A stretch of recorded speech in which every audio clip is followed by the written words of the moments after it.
Hi, welcome back to my channel. This book review is for Death by a Cornish Cove by Fliss Chester. It is the second book in the Cressida Fawcett mystery series, or should I say cozy mystery series.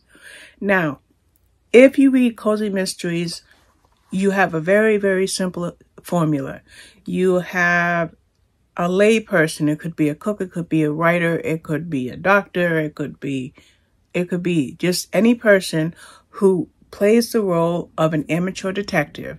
And in most cases, just about every cozy mystery book I have read, they have a dog, and in some cases they have a cat. And in this book, she does have a little dog. What I like, so I'm talking about the formula. So you have this person who steps in, and they are the key person to always be the one to solve the crime and to find the murderer, because these are cozy mysteries. What I like about this book, what I like about Cressida Fawcett, is everything she did was hand in hand with the Detective Chief Inspector Andrews. I love that. I really did. I thought that was just a little bit of a different flavor, because in a lot of cases when you read cozy mysteries, you have the police begging them, stay away, leave it alone, leave the job, leave it to us.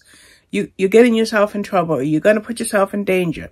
But in this case, Fliss is the author. Cressida, or Cressy, would constantly go to Andrews, and she would ask him questions and he would ask her questions, and they work side by side. So I kind of like that aspect, that we don't have our amateur detective fighting the police. No. Okay. But I want to go back to Cressida Fawcett. Okay. Now, I don't know exactly the time frame. I would probably say maybe, I don't know.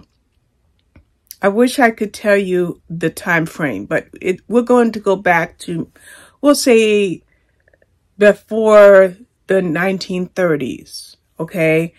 And the reason why is because you have to dress for dinner. There's balls.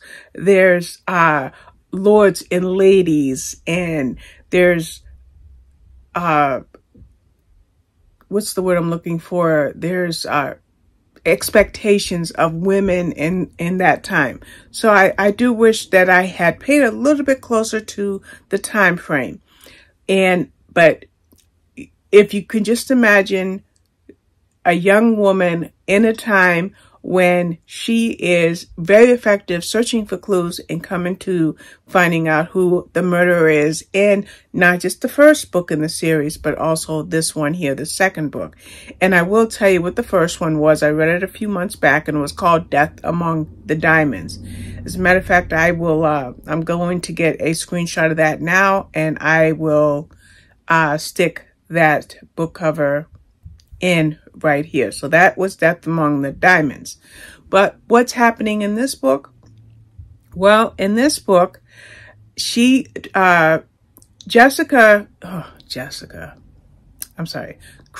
is invited to stay at the Penbeagle house to do some decorating, but also to attend a ball.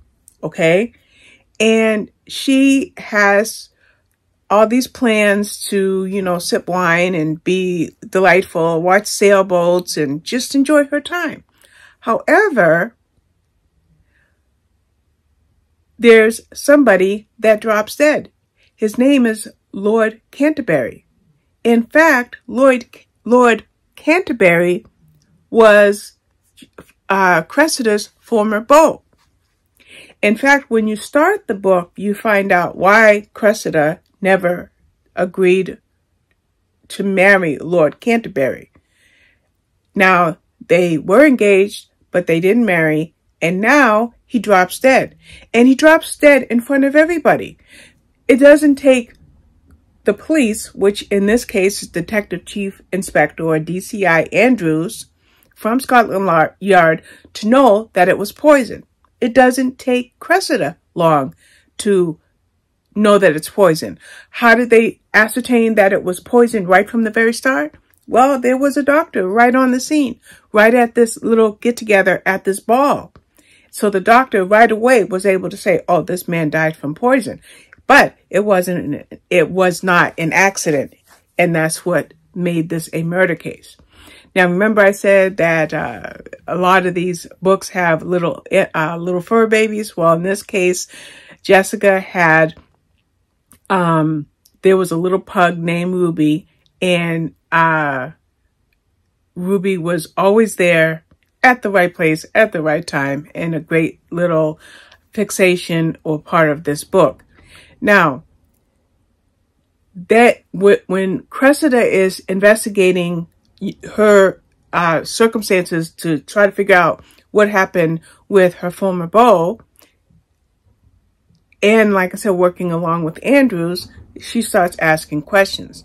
And the thing about Cressida that I kind of find a little humorous in this book is she was not afraid to be direct. She did not beat around the bush. She was very direct when she approached certain people. And in some cases, they were very amenable to talking to her. And in other cases, they were like, nope, I don't want to talk to you about this. But she was determined, and she did whatever she could to figure out what happened. But there was a scene in the book where another person died. But I won't tell you that scene. Of course, I can picture it clearly, but I don't want to spoil anything. So now there are two murders. Her former beau and the second victim. And again, I won't tell you who that second victim was. I'll leave that for you when you read this book.